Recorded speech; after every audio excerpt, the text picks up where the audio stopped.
got the interim board now. They've just been newly appointed into Prasa. One of the most important things is then to get the induction started. That induction means that we've got to take them onto our operational space and to show them exactly what commuters and Prasa are seeing on the ground in terms of the challenges, and so that we can work together in terms of how do we then resolve our issues, what is critical, and so on.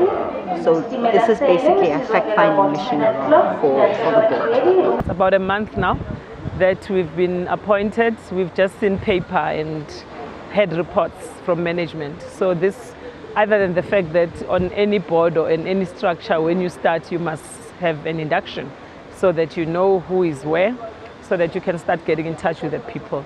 But I think what was particularly important that we do it now, sooner rather than later, is that it's no secret that there are a lot of issues between passengers and Prasa as an entity.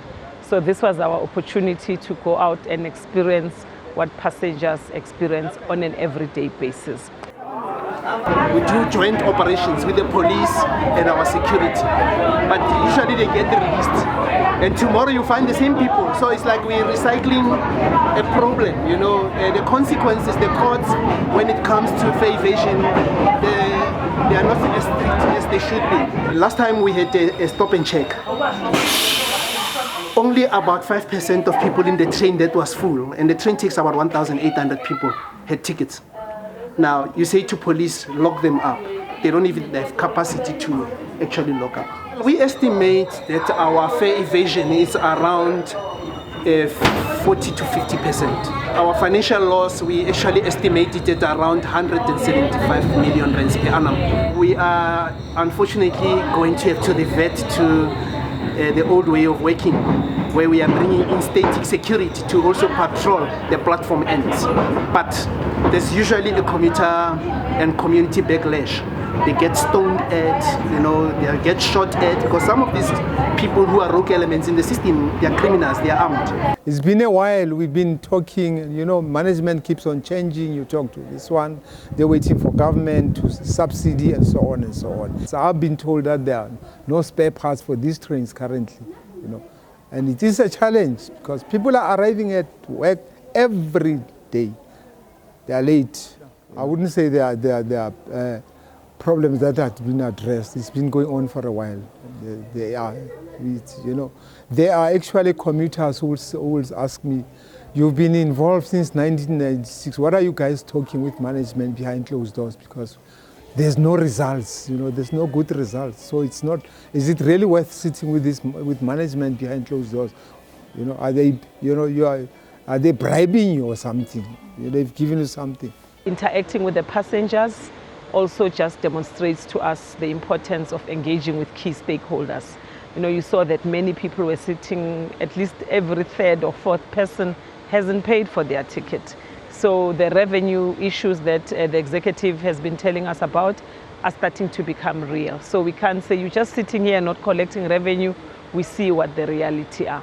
As we walk along, what makes the project very difficult is that because it's a renovation of an existing structure that was built in the 60s, there's a lot of things that we find along as we start digging up the facility, breaking down the walls and so on. So it's been quite a challenge as we have been building, but we've managed to still keep it within the cost of 85 million, which is the contract price on this project. Now at 85 million, and you take the 12,000 square meters, we are looking at about plus minus just under 7,000 rand a square meter. So that is much less than what your average shopping malls are going for right now. So we are really working through a very tight budget to make this center work.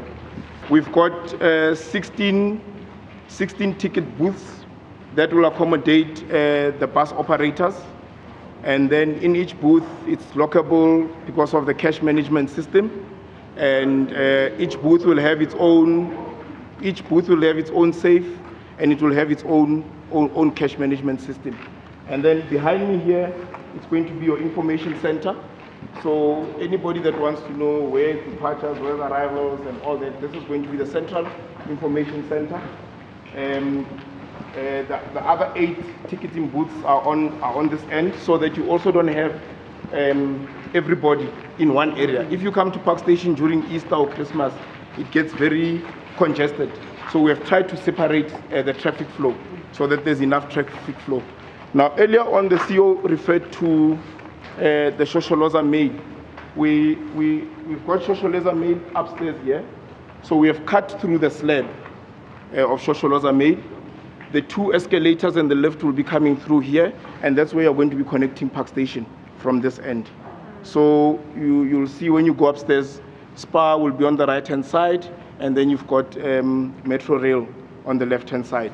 So there will be a seamless link to platform 19 into the concourse, where you've got your local bus operators, and then going right through to the food court on the other end, and then the banking mall upstairs, medical center, and the other food court in front of the Gautrain on the other end. So if you want to link Gautrain from here, it's literally it's a 2-minute link out of here onto the next escalators into the Gautrain station.